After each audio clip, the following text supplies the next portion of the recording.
God, I've got a big chair as well. Big chair. Hi, guys, you all right? This isn't awkward.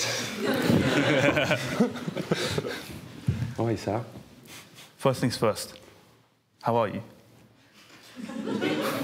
I'm a bit drunk now. You've given me too much. Can't tell them about that. Yeah, no, I'm good. How are you? I'm very good. I'm very good. I'm glad to see so many people here for a library event. So. Oh, is this a library? Yeah, yeah. It's a. I just supposed to be a like sort of decor. like calming sort of atmosphere, like. Yeah, educated. I don't feel calm. I'm not gonna lie. I love the fact you've got a little book. Yeah, of course. He's really prepared. I love this. I know everything about you. I don't, so it's handy one of us does. You were a model since age 16, correct? Yes. What would you give me God, advice? This is your life. What is going on? Would you give me a sort of advice to aspiring models, because there are plenty in the audience? Yeah, just don't ruin your face with Botox, because you won't get books anymore. Advice? Yeah, just no. How'd you get into that? How did it start? Because I was like 20 foot at like 16, so, and I was like a size 0 back then as well, so I was like the perfect sample size for like tall, lanky, slender man. That was my look, and back then when I was growing up, that was what all the models looked like this. So now you couldn't get away with that, I don't think. Yeah. So, as it was brought up in the drinks reception, your name Rylan has an interesting story behind it. Like, what's true, what's not true? Well, it's not my real name. Yeah. My real name's Ross. Yeah. And I was just telling you, I got a modelling job. It was something really stupid. It was like for this concierge company. So I had to be like all dressed up in a shirt. I thought I was well hard. And it was like delivering a bunch of flowers to the woman and then like holding the dry cleaning for this. It was like, I really thought I'd made it as well. And I got paid at the end of the day, and my modelling agency that I was with at the time was like, Ross, it's a bit of a boring name, like, it's not going to work. I was like, right, rude, but OK. And they were like, we're going to call you Keelan. I went, all right, I'll go with it, whatever. So all down this shoot, everyone's like, Keelan, nice to meet you, Keelan. Oh, it's really lovely to see you. I was like, it's a pleasure. They're like, Keelan, can we get you a drink? Keelan, can we get you a drink? I was like, yeah, you know, I'm fine. Anyway, at the end of the day, I got paid by cheque. And it was like a printed cheque from like a machine. And it said to Mr. K. Clark. And I thought, fuck, I can't cash this cheque. Like, I'm not going to be able to cash this cheque at the bank. And I was so embarrassed to say to all of these people all day that have been calling me Keelan that wasn't my name, and my name's Ross, can you change the cheque, please? I just never cashed the cheque. So at the same time, I was working in River Island, because, you know, rep the River Island crew, and I went over to W.H. Smith on my lunch break, and I found a baby book, like names of the babies, and I opened it to R, I saw Rylan, and went, that sounds like Keelan. Shut the book, and that was it. Like, that's how boring this story is. Bosh. Yeah, and somehow it just caught on. Like, do you think of yourself in your head as like Rylan or Ross? It depends where I am. Yeah. Like, if I'm sat here, then yeah, I'll be Rylan. Yeah. If I'm sat at home with a tracksuit with my hand down my trousers, it's Ross. Boys, we all do it. We all sit there like that. It's just what you do. Well, what do you think of Gary Barlow? What do I think of Gary Barlow? Sorry, cheeky question. He was, so actually, weird story. Gary obviously was one of my judges on X Factor my year, and the whole season was me basically having a row with him and him hating me. And about 3 years ago, I bumped into Gary at an awards I was hosting. Yeah, boom. And I just knocked him out. Take care, Barlow. But no, he came up to me and he said to me, so I knew you got married a few years back, and I was trying to make my tour different so I could turn up at your wedding and sing at your wedding as like a surprise, as a joke, to be like, let's call it a truce. But, you know, he was lovely, like, actually. He's a really nice guy. And looking back, the sort of whole journey I had on X Factor, if I didn't sort of have that banter, if you want to call it that word, I hate that word, but with Gary, of him being like, oh, I've booked you a taxi, and I'd be like, you're fat. Like, whatever. we were terrible to each other. But actually, backstage, if we see each other, there was always that sort of knowing look, like, we're all right. So, yeah, he's good. He's all right. Is that like a... would you say in general there's like a lot of that's for show, like. Yeah, telly's telly. Yeah, telly's telly. Like I did a job on X Factor. Yeah. And just over 10 years on, I must have done something right on that job. If I'm sitting here in this beautiful library. But I would say, like, from the moment of meeting you, like probably like half an hour ago now.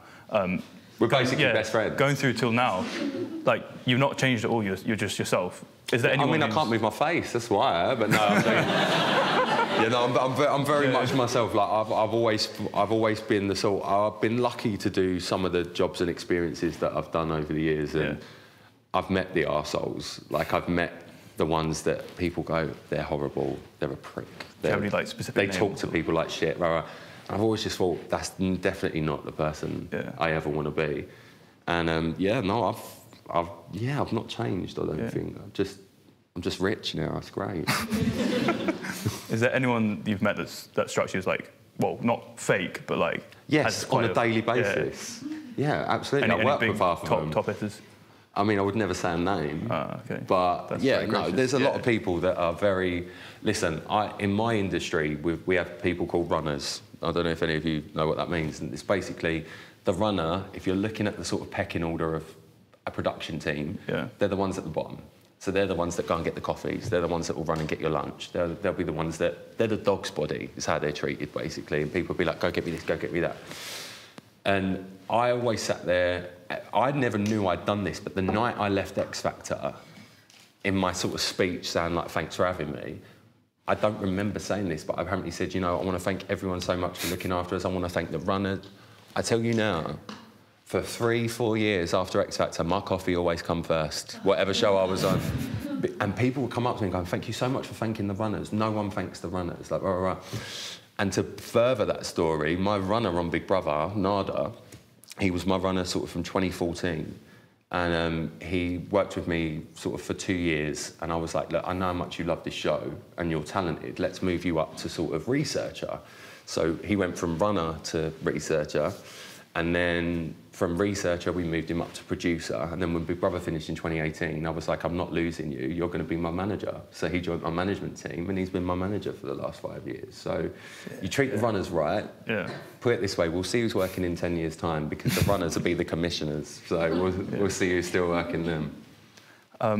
Another question I had, sort of going back to more generally, is so you came up very fast in the height of the tabloid era. Like, what was that like? What, you know? Fucking horrendous. It was awful. Like, it was really difficult. Like, so back when I was on the show, that was when people still watched the show. So we had people. We lived at the Corinthia in London, which was beautiful. It was like it's a 5-star hotel. It's the first year they'd ever done that. It's normally in like a house somewhere. And there'd be like 200 screaming people outside the front entrance, 200 screaming people outside the back entrance. And we couldn't go anywhere. Like, it was like hysteria, crazy. But then with that come the role that I was playing on X Factor, which was the joke, which was to be the funny one and try and take the piss out of it.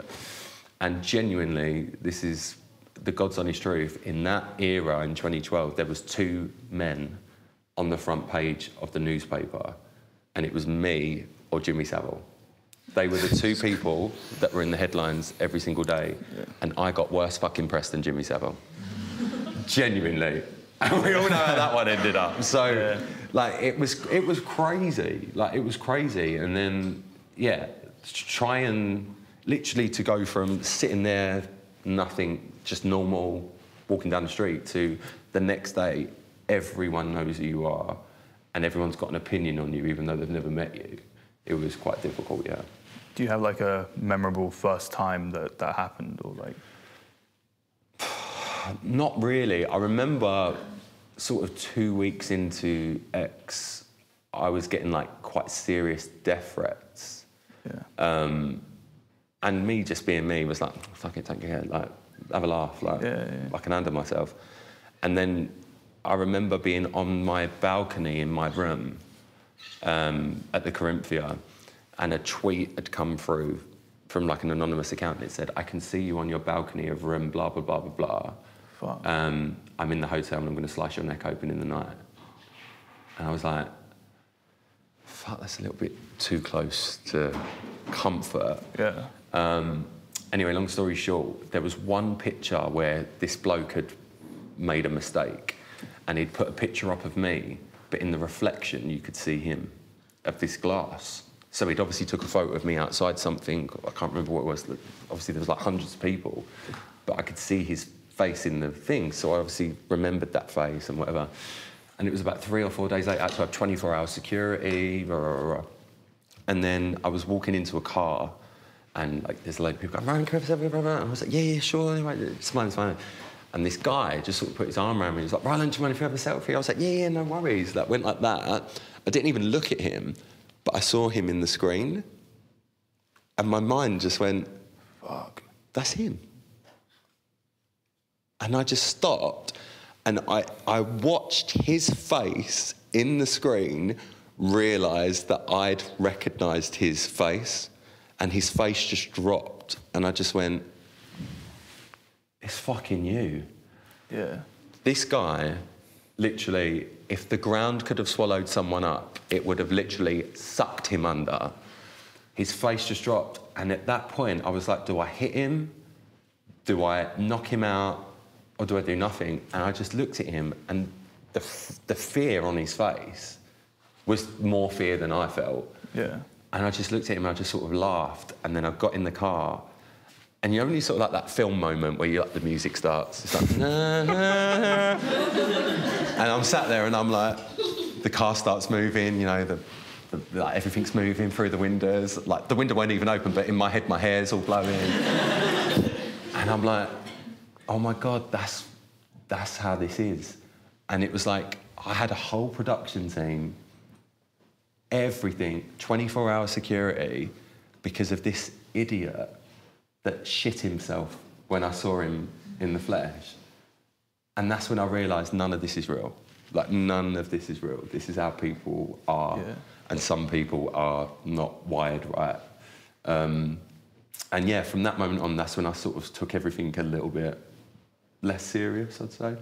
And just thought, do what you want, enjoy yourself. Do you have a memory? And here he is. No, I'm joking. Which row? I'll tell you in a minute. Yeah. Do you have a memory from, I don't know, fame in general that is something that you'd probably say you'll always remember that, or like one standout moment? I think the night I won Celebrity Big Brother, yeah, I had quite a rough ride on X Factor, and it sort of never stopped, and I had a gap of 4 weeks, I think, from the night I left X Factor to the night I walked into the Big Brother house. And like I said, genuinely not taking the piss, it was me or Jimmy Savile on the front page of the paper every day. Yeah. And it was for whatever reason. And I walked into Big Brother, and it was, people describe Big Brother a bit like prison because you're so locked off. You don't have any contact, nothing. But for me, it was like therapy because no one could get to me. I didn't know what people were saying. I had no idea what was going on. All I could do was not be that character that I had to play on X Factor. I could just be myself, walk around in a dressing gown, not care, do a bit of Steps dance routines with Claire from Steps, and have a laugh. And that's exactly what I did for a month. And I remember sat there, I was in there with 2 guys, they're called Heidi and Spencer, they were from a show called The Hills. And they're like American reality stars, the whole series was me versus them, basically. They were evil, I was good. Genuinely, I'm not just saying it to pick myself up. And I remember it was the finale night and we're all sort of sitting in the lounge and the voices coming over going, in 5th place is, and then someone would be evicted. And we're like, and I watched Claire go and I was like, oh, Claire's gone, okay. And then Razor, Neil Ruddock, who was like a footballer, who I'd got close with in there, then he went. And I was like, what's going on? And the next thing I know, it's the final 2 and it's me versus them. And they're like imagine you 2 sat there. They're sat on that side of the sofa as I'm sat here. And I'm just staring at them like, if I fucking lose to these 2 bastards, it's going to be all over. And then just hearing them say, like, the winner is Rylan, I was like, oh my God. And it was almost like a sort of 360. It's like I went into X Factor as one person. That machine turned me into this character that I had to be. Then I went into Big Brother and the machine sort of reversed. And then everyone was like, oh, he's normal. Like, he's just a normal person. And then I won. So that sort of moment sort of sticks with me a lot because it was like the sort of reset that if I didn't do, it'd probably still be me and Jimmy's album. Yeah. So, I don't know if that's a clip on, like, Twitter or something... Oh, no, that's going to be a clip we just get the context in with that, because, yeah. That will be a clip. I know it will. On our Instagram. Be fucking you, meaning it up. Yeah. Yeah, so next door we've got a sort of amateurs acting place. It's called the ADC Theatre. So a lot of people there think they're going to be, like, upcoming stars or, you know, like yourself, actors, presenters, etc. Now, I've got a question for you. Like, to what extent is it luck and to what extent is it talent? 50-50. 50-50. So I would sit there and say I hit at the right time. Yeah. I was in the right place at the right time 100%. I don't think it's necessarily talent. I think talent's quite a strong word and it's too broad. Talent is something that's very specific. Yeah. But talent's used too broadly. For me, my job as a presenter, I find it really easy to sit there and talk to people. I don't care if there's 20 cameras, I don't care if there's no cameras. I can sit there and talk to someone. I know how to have a conversation with someone.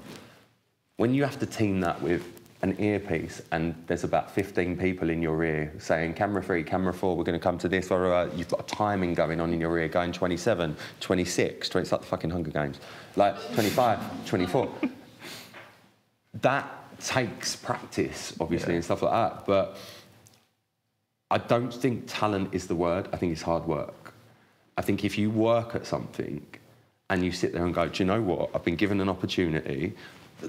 The best way to describe it is like, imagine you've gone through an accident or something and you're like a double amputee.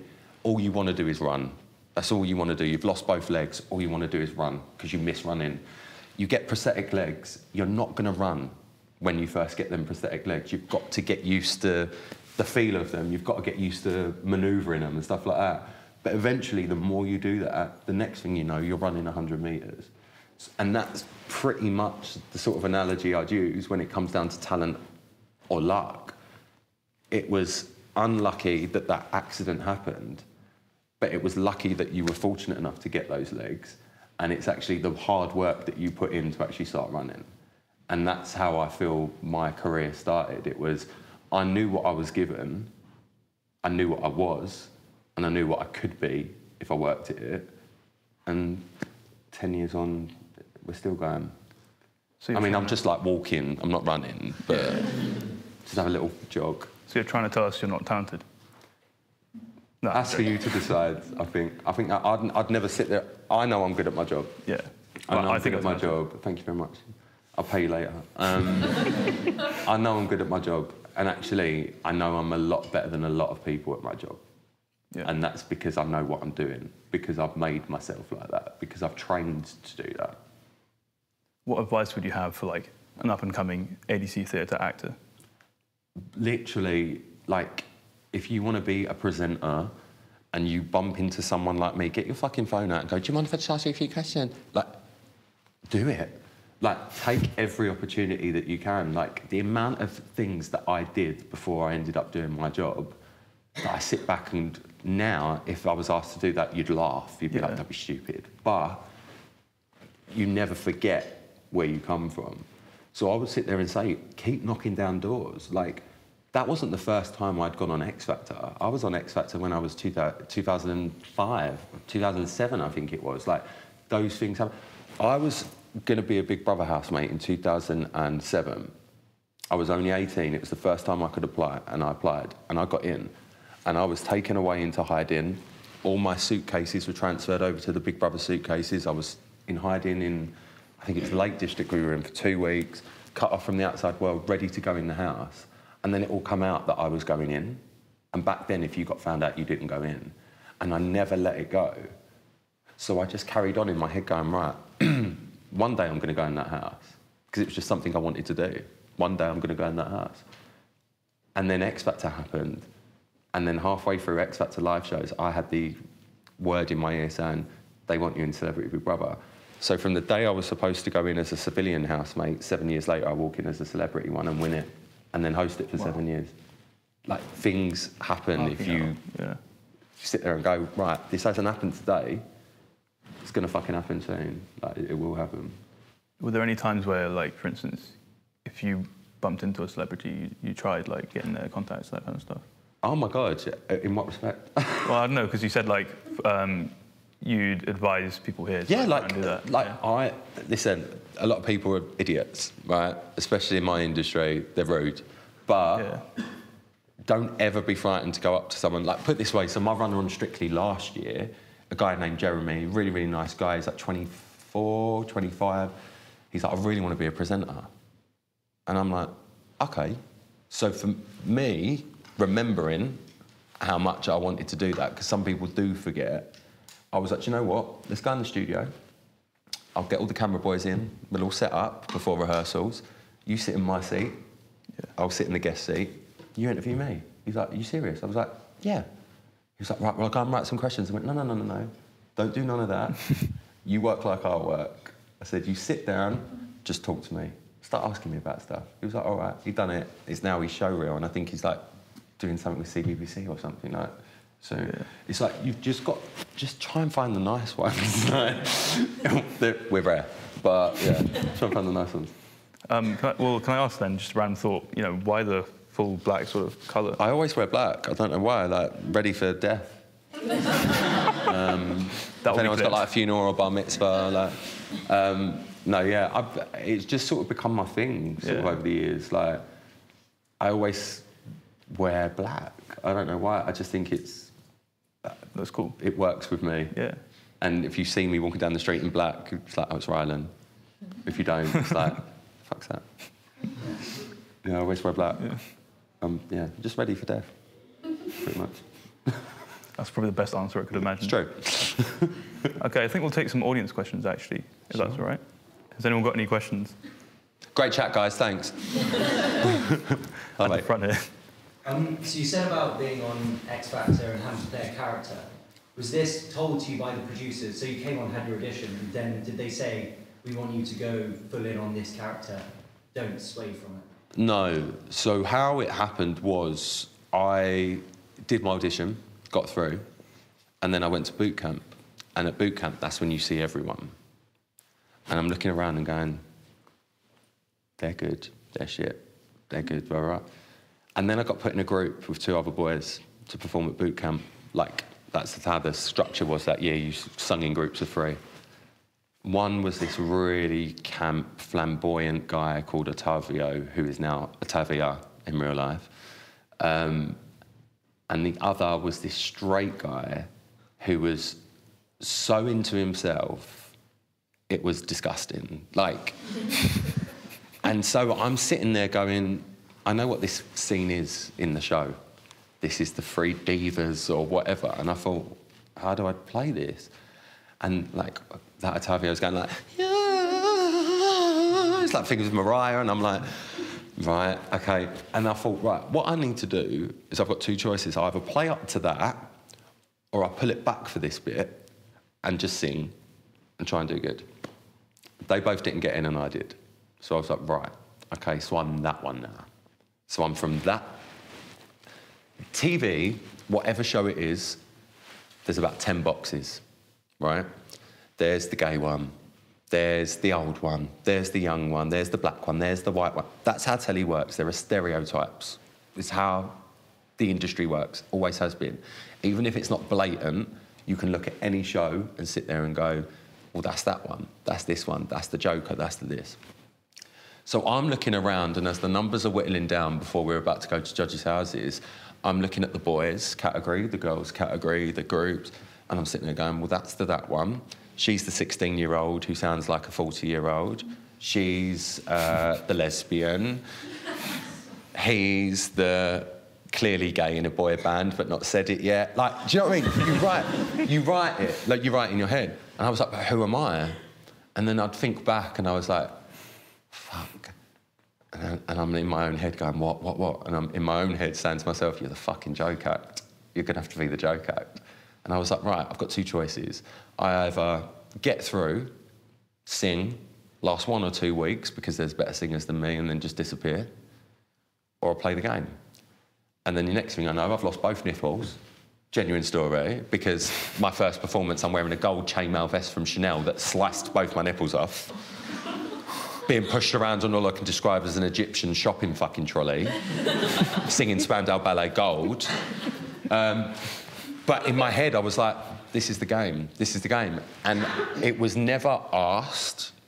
It was never asked, but it was the ice, if that makes sense. You know, like when you can look at your mate and go, you know what I mean? And they go, yeah, I know what I mean. Without having the conversation. That's what it was. It was like, you play this game, we'll let you play that game. I'm like, okay. So that's how it was. And then sort of halfway through, I sort of upped that game because I knew I'd be going into Celebrity Big Brother. So I knew that's my opportunity to not wear the 20 battery packs and an LED light-up outfit and just sit there in the tracksuit, scratching myself while I was talking to Frankie Dettori. Like, I knew I could do that. So, yeah, I knew what I was doing, but I played the game. I played up to the role that they wanted me to be. It's probably the best way to say it. Were you always, like, quite confident? No. I'm not now. Would you say you're not? No, I wouldn't say I'm confident at all. People think I'm confident because that's what I put out. But... So you were sort of, like, learning how to do that, perhaps? I'm quite comfortable with being in situations, but that's Rylan. Yeah. That's why I sort of built that character. It's like, does anyone play like Call of Duty, like Warzone and stuff? Literally, I'm that guy that you've just like created, put up his like gun load and loadout. That's what Rylan is. It's like, right, he's got his guns, he's got his grenades, he's ready to go. Throw him into the situation. If someone shoots, he'll shoot back. Whereas like Ross is like, don't look at me, I'm shy.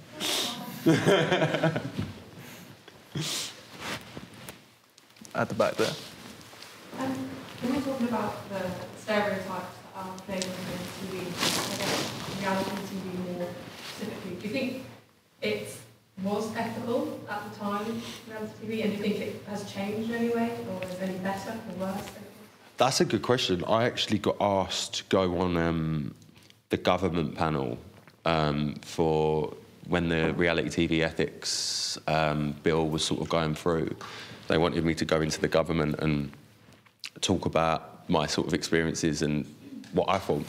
And I had to turn it down because it was all about duty of care and stuff like that. And there's a lot of things that happened to me sort of in my early years that I wouldn't repeat because I personally feel I don't need to for me. Other people might, and they will, and if they do, I'll support them, but I wouldn't. But when I got asked to do that panel, I had to sort of politely decline because they were talking about duty of care and how shows, aftercare and things like that work. But for me, the bubble never burst. And I'd feel a bit like a fraud going in and going, this is how it feels. Because actually, from the second I stepped onto X Factor to tonight, I've still not stopped. And I've still been Rylan. And I've still been that character. I've not had to go back to River Island, if you like. Do you see what I mean?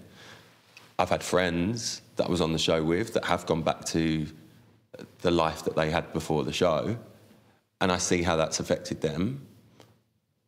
But that's not for me to speak their experiences. I happily oblige with what I think needs to be done, but from a personal perspective, I couldn't say how other people would be feeling because I never felt it, because I didn't stop. I went from bubble to bubble to bubble to bubble, and to a point I'm still living in one. You know, a couple of years ago I ended up getting divorced and I had quite a serious breakdown, and that's when my bubble burst, and I actually looked back going, fuck, what have I done for the last, 8 years? I've not even stopped to think about what I've achieved, anything like that. And that sort of fell on top of me. But actually, the bubble's always there. You've just got to know how to not pop it. I think it's the best way to say that. But yeah, I think it's changing. But there's always room for change. Even more, I think. Definitely. Okay, right at the back. I just want to ask a question about the right to privacy. I know there's been a lot of discussions recently around Harry and Meghan Markle and how they kind of sold their privacy but also have a right to their own privacy. I just wanted to ask, is this something in the context of reality TV shows and tabloids?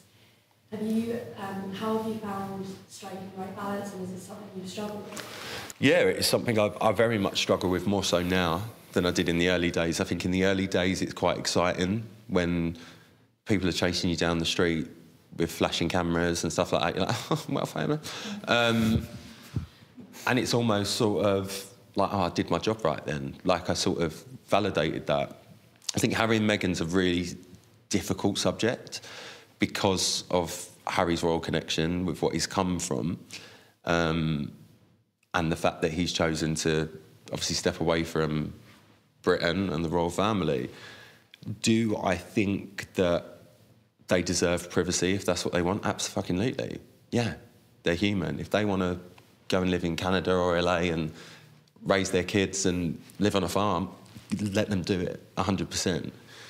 Do I think the press and the journalists and the media sometimes go way too far to find out information and get information? Absolutely. We've just seen that with the whole Nicola Bulley case, that the family have just turned round and put in a statement when they've just found out it's their family's body that's been found, saying X news and X news, we asked you not to, and you actually called us on the day trying to get in touch with us directly. Like, that is how the media works sometimes. I personally understand to a certain extent why the media does their job, because they've got to do their job. They've got a job to do, I've got a job to do. I've always had quite a good relationship. But for me, it's more a public thing for me, I think. I've always had quite a good relationship with the media, as in, look, don't photograph me smoking. I'll give you a photo in a minute. They'll put their cameras down because they know I'll give them the photo before I walk back in somewhere. Done. Do you know what I mean? I'll play your game, you play my game. It's fine. There are some times when I've been in situations, like my mum, she's not too well a lot of the time. And I remember a couple of years back, she was taken into hospital quite late. And it was like 1 o'clock in the morning. I looked like fucking Gollum, driving up the hospital and thinking she's about to die. And I remember getting in this lift, going up. Now, if you're in a lift, in a hospital, at 1:30 in the morning, you're not there for a fucking meet and greet, darling. Do you know what I mean? Right? Especially looking like shit. And I remember getting in this lift, and it stopped at a floor, and this woman got in, lovely woman, really nice woman, not her fault. She went, oh, hello. What are you doing here? I was like, I'm not going to a fucking theme park, am I? It's 1:30 in the morning. You can see I've been crying. I was like, oh, I'm just... And then I wanted to say I'm visiting my mum. And then I thought, if I say that, what if she says something to someone? This is how your mind has to think. I was like, oh, I'm just here. It's been a bit of an issue. I've got to go and sort out. She went, oh, come on, let's have a photo. Now, to her, that's not a problem. And it's really, really not. Because she don't meet me every day or meet someone else every day. Might be the only time she ever meets me. So I get it. But for me, all I'm doing is sitting there worrying about what I'm about to walk into. Is my mum still even going to be alive by the time I get to the fucking floor that she's on? And yet again, I just remember seeing the screen and I just automatically went and took the photo. She was like, oh, I can't wait to tell her. And she walked out the lift and then the door shut. And it was like my heart sank because I was just like, why don't I just tell someone to fuck off? Genuinely, why don't I? And then I sort of remember that actually the reason why that woman wants my photo is because it was people like her that actually voted to put me in that position. So the first 6 months of my entire career was a public vote. X Factor and Big Brother. It was them people, whether it was them physically that voted or not, I think in the back of my mind I've almost got this guilt about what I've got. And actually, I feel like I owe it. I've never said no. I've never, ever said no. And I'd like to think I wouldn't say no. There was someone I know that I knew before I was doing this job, and I was staying at their house for a few days, and we went to like a decathlon. They needed to get one of their kids a pair of trainers or something. And we got out of the car, and walked into the shop, and there was, when I sit there and say, the most typical elderly woman, she probably was called Doris. Like, do you know, like, if I was to draw an old lady, it was this woman. And she came up to my friend and went, "Excuse me, dear, do you mind if I have a photograph of my grandson?" And this person went, "Nope," and walked away. And I was just stood there, and I'd never, like, my willy went in. I was so embarrassed. I was so embarrassed, and I was like, "I'm so sorry." "That's all right." And you know, you're like... And that moment made me go, I will never do that. I will never be that person. I will always be like, of course, no worries, even if I'm in a rush, of course, not a problem. But on the flip side to that, I can understand why that person did say no. Whether it was in the right way or not, because you've got to protect your fucking sanity as well. Like I said, I've never said no, but over the years, I've started to get better with how I handle certain people. So you'll have your typical burly bloke. They're the worst ones, right? And it's not, "You're right, Rylan, do you mind if I have a quick photo with you?" "Yeah, no worries, mate, not a problem." It's always for the wife. "All right, mate." Don't lie. But it's the ones that go, "Come on then, better have a photo." Like you're doing me a favour. So in the early days, I'd be like, yeah, no worries. Now I go, whoa. Sorry, I don't want a photo of you.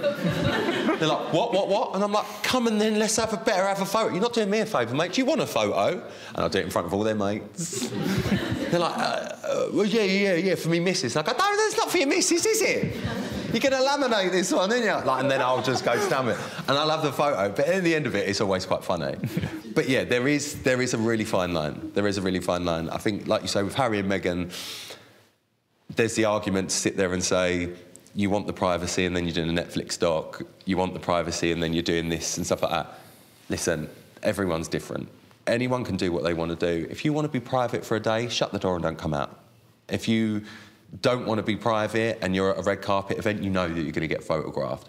Do I think it's right when people are chasing you down the street when you're coming out of the doctors and stuff like that? No, I don't. I remember having my second COVID vaccine, and this was mid my breakdown, so no one had seen me because I was in a really bad way. I went down to like 9 stone. I was so ill. I'm 6'4". Like, I was so ill. But I had to go and have the COVID vaccine. And I remember going to the centre, and as I left, I just saw a paparazzi in the car park. And I then start working out, how did he know? And clearly someone who'd worked there had seen my name and date of birth and worked out that it was me and my email address and then tipped someone up. That's when you sit there and go, this ain't right. Like, that ain't right. There's a lot of intrusion. I had drones flying over my house, like actual drones, to try and see if anyone could get a photo of me. And it's just ridiculous. But this day and age, everyone's a photographer. Every single one of you have got a camera in your pocket right now. Every single one of you can record what I'm saying. Every single one of you can video what I'm saying. So that's where it's changed, because, like, privacy, I had something, was it earlier this year? No, last year, where I was all over the front pages and it was like a big drug scandal. And it was news to me when I saw it. And basically there was a screenshot of a video on the front page of the paper and it said, "Rylan, give me the gear," right? And I'm like, what the fuck is this? I knew this story was coming out, and we basically went back to them and was like, this is absolute bollocks, but if you want to run it, because he's got nothing to hide, whatever. And what it was I was out on a night out with my friends. I was pissed to fuck. Literally, I was like Gabrielle, could only see out one eye. And I came out of this club. Now, has anyone ever been out in Soho? Anyone ever been in Soho? There's a club called Freedom in Soho, right? It's like a sort of bar where everyone goes. Outside, there are clearly drug dealers. We all know they're drug dealers. Like, there's no, like, the police know they're drug dealers, right? And every time I walk in there, they always go, "You're Rylan, you're right." And I go, "You're right, boys." I think it's funny, right? I'm like, you do you, enjoy yourself, have a great night, right? I came out of Freedom and I was going to get get into the car that I'd booked. And as I'm walking along, I'm like, fucking hell. All of a sudden, this arm's gone around me like this, right? This is genuinely what happened. I've got no reason to lie to anyone, right? This arm around me. I was like, right, mate. He's like, yeah, you having a good night? I was like, yeah, oh. Realised who it is. I was like, come and get the gear out, let's have a party. That's a joke. And then went, see that, man, I'm going to fucking kill you, because I could see he was filming me. Got in my car. Went home. Next thing you know, phone call comes through from my management. The Mirror have got this, rah, rah, rah. And I'm like, right, what's the problem? They're like, well, it looks like you're asking for drugs. I'm like, no, it doesn't. How does that look like I'm asking for drugs? And I said the context. I said, there's CCTV there. I said, surely you can see that. Like, they're like, well, we can't get CCTV. Right. I remember the Sunday Mirror, their lawyer came back, because we obviously went, if you print this, he's going to say, you're talking bollocks, right? For me to sue them for that story probably would have cost me millions. And actually, they probably would have got off with it, because most tabloids have registered as comic books, which means they can legally say what they want, right? The story came out. I had an email come through from a lawyer saying, we are going to run this story, but if he wants to do us an interview where we will listen with a sympathetic ear, we will give his right of reply. And that's when I told them to go fuck themselves. The story came out, everyone backed me, and the journalist had to fucking come off Twitter. So that's exactly what happened with that story. But that is how far it goes.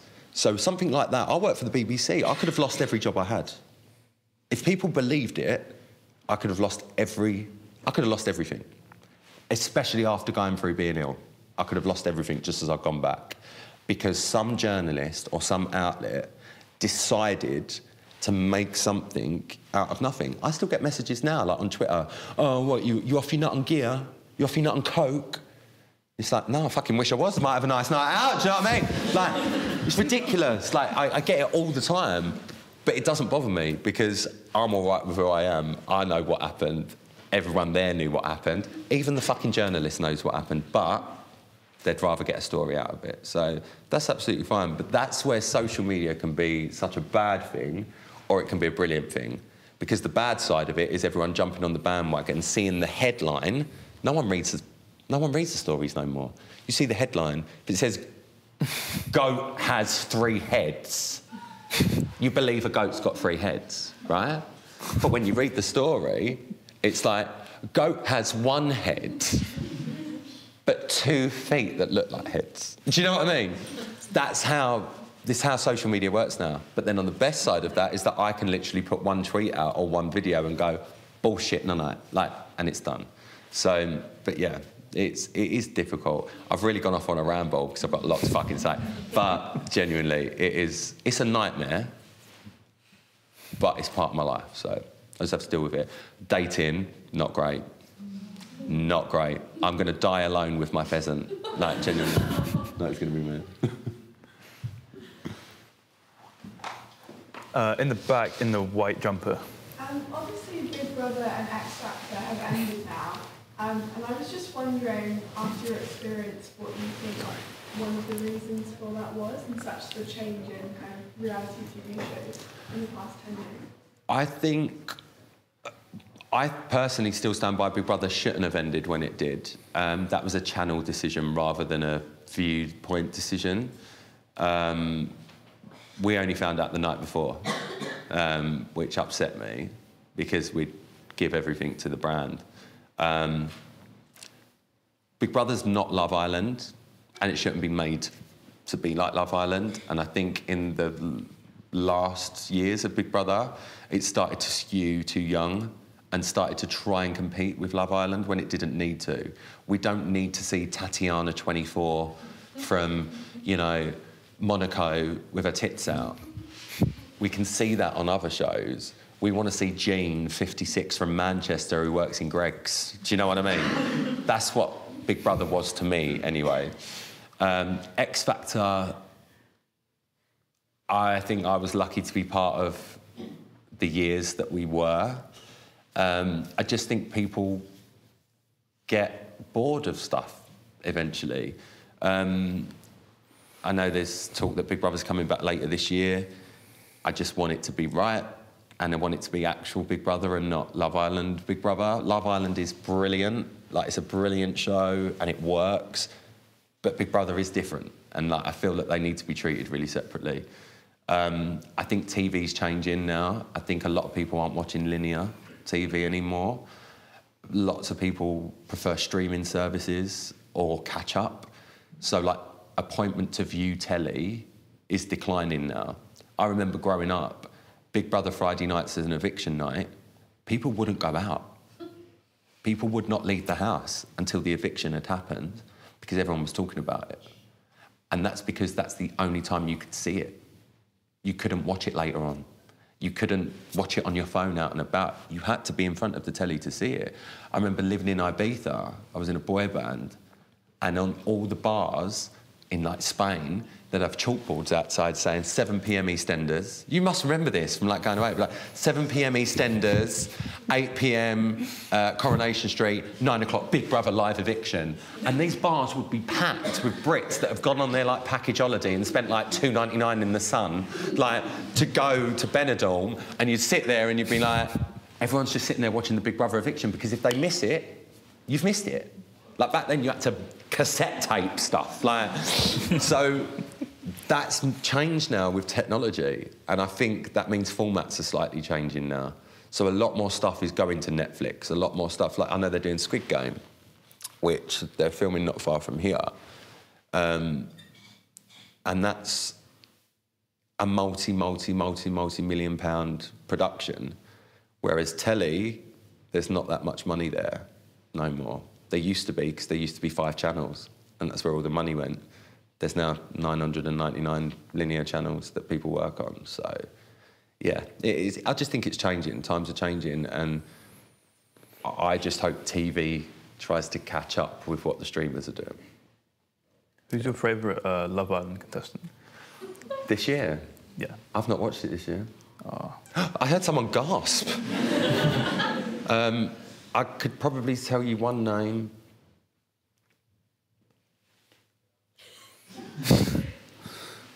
Well, is that the farmer?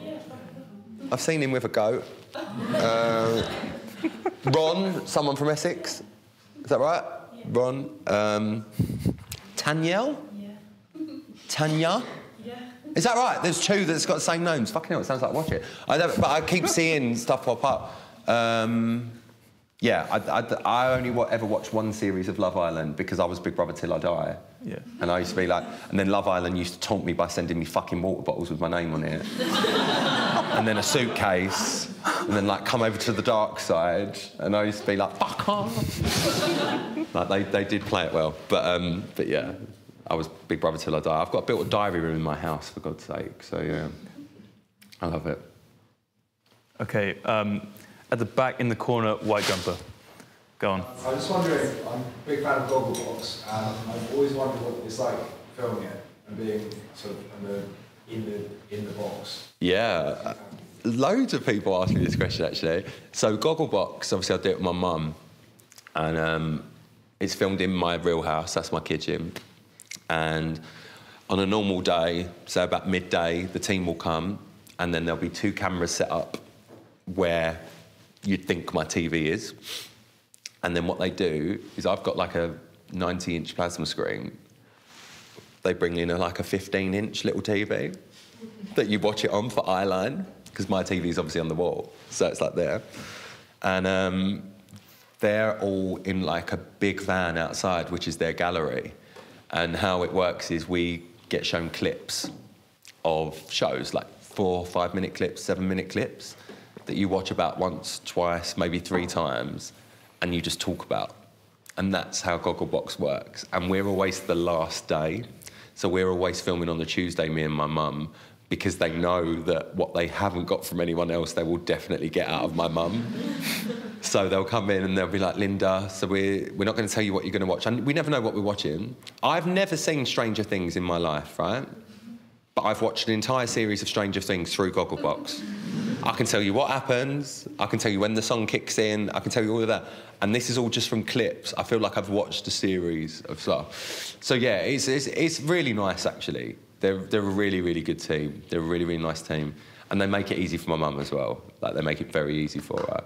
But I'm just glad that the editors clearly like us, because some of the shit that comes out of her mouth, I would be cancelled. I would be cancelled tomorrow. So, yeah, she comes out with stuff and I'm like, you cannot say that. You can't say that. And then I will say a really offensive word directly down the camera so I know they can't use it. But that's how it works, yeah. And it's in the day we film it, so they black out all my bifolds so it looks like it's nighttime. That's the secret. Right at the front here. Who's your favourite person you've worked with on TV? Favourite person I've worked with on TV? Oh, such a difficult question. We personally love Alison. How many did? I love Alison. Alison's great. I'm working with her next week, actually. I tell you who's amazing, and a lot of people, he gets a bad rap a lot of the time, but Eamon and Ruth. So Ruth Langsford and Eamon Holmes, right? They are genuinely two of the nicest people you could ever wish to meet. Hand on heart. And I'll tell you for why. Because when I first started, I obviously worked on This Morning with them and Phil and Holly and everyone else. And so many people are so quick to tell you when you've done something wrong. It's like even as a kid, you know, if you spill something, you'll get shouted at, right? But when you actually fill up the cup properly, that's just normal and you carry on. Ruth and Eamon were the first two people that would always come up to me and go, what you just did there was brilliant. The way you did that link, or the way that you handled that auto cue going down, or the way you did, that was really, really good. Now, I don't need someone to, like, lick my arse, but...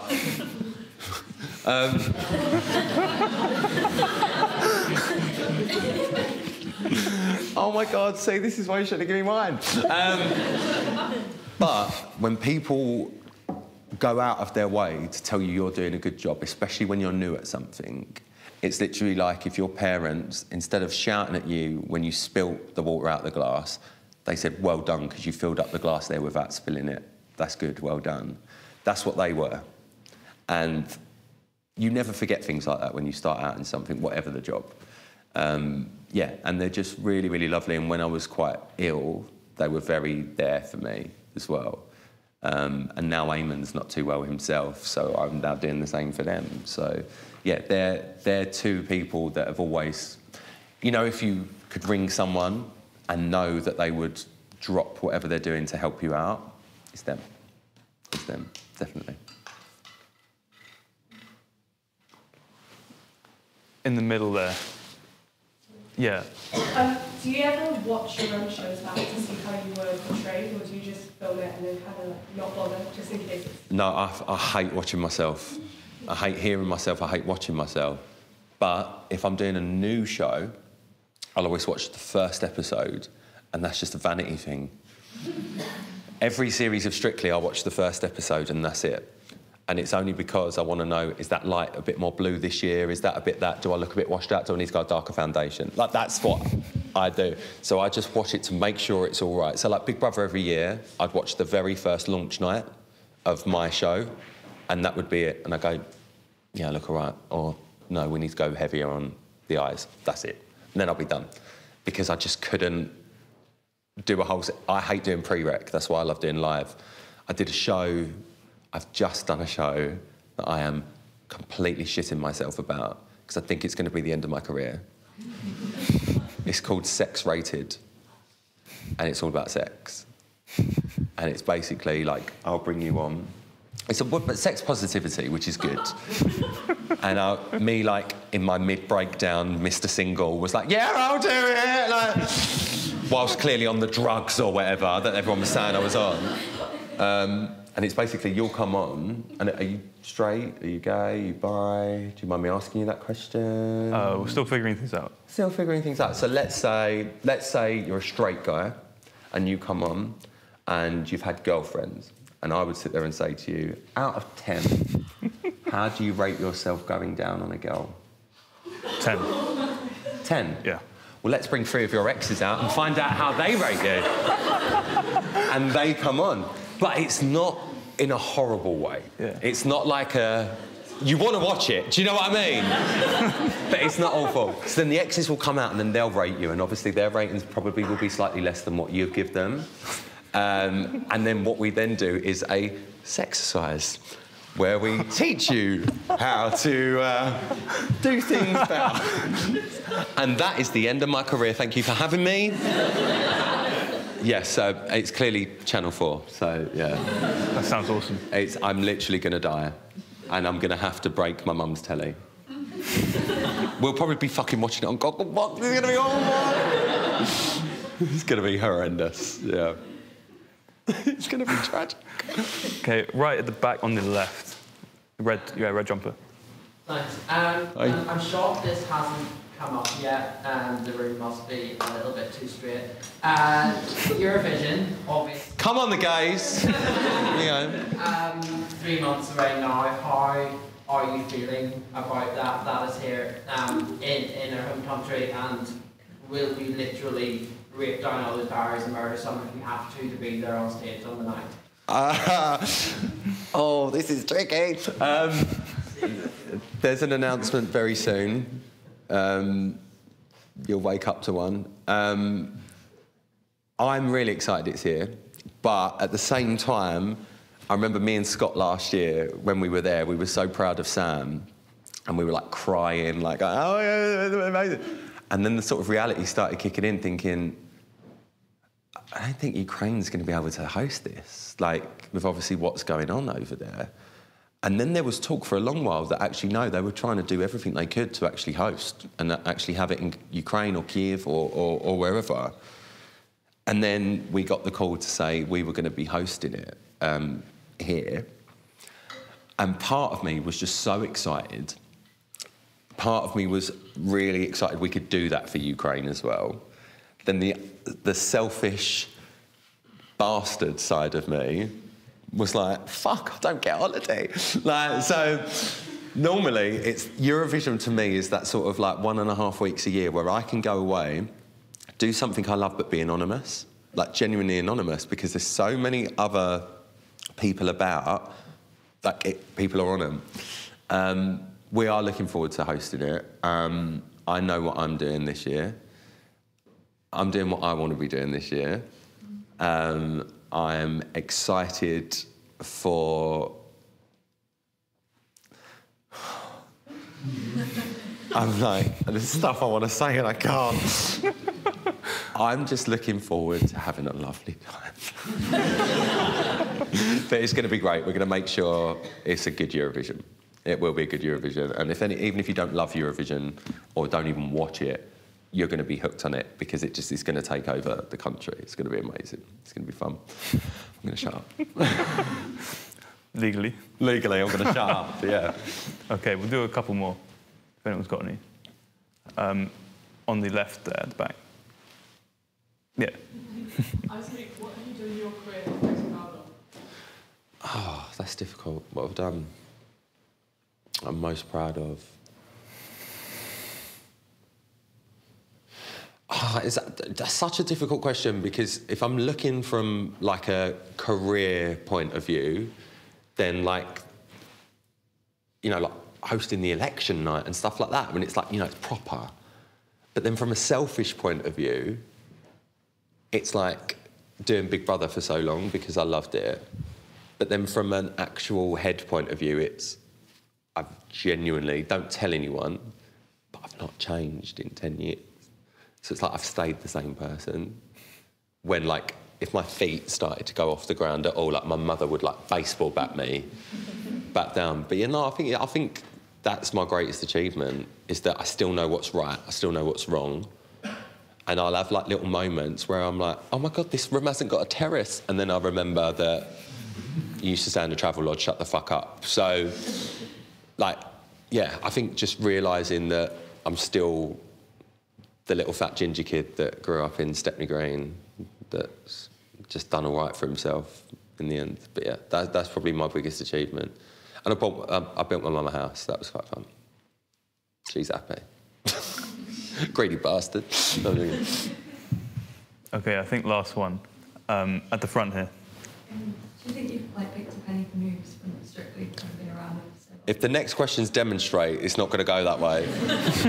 I used to dance years ago, and I've just been up the mountain with Emma and Oti. We've just done the Comic Relief Challenge this year. And yeah, I think I have. And I get asked every year to do the Christmas one. And they, like, literally, Steph, the woman who books all the acts for Strictly and the Christmas one, waves a contract in my face every Saturday night going, you've got to do it, you've got to do it. And I'm like, I'm a fucking host. What are you going on about? It's not fair. And then Oti left Strictly and I was going to be her last partner for Christmas. And the Christmas trophy is the only one she's never won. And even up the mountain, she was like, you might look like a hot Rambo, but you stole the Christmas trophy from me. Because I said I wasn't going to do it. So, yeah, if I'm going to do it, I'll do it with Oti. Because she will genuinely attack me if I don't. But, yeah, no, I do enjoy the dance. I do enjoy the dancing. Strictly's been lovely, and I ended up there by accident. You know, it was only because Big Brother finished that it was meant I was able to do Strictly. And at the time, I was really missing Big Brother. And when they offered me that, I was like, OK, I love Strictly. Let's go and see how this goes. And then, yeah, this will be my 5th year that I've been at Strictly. But yeah, they're such a great team. They're so, so great. So, and yes, I'd smash everyone out of that dance floor.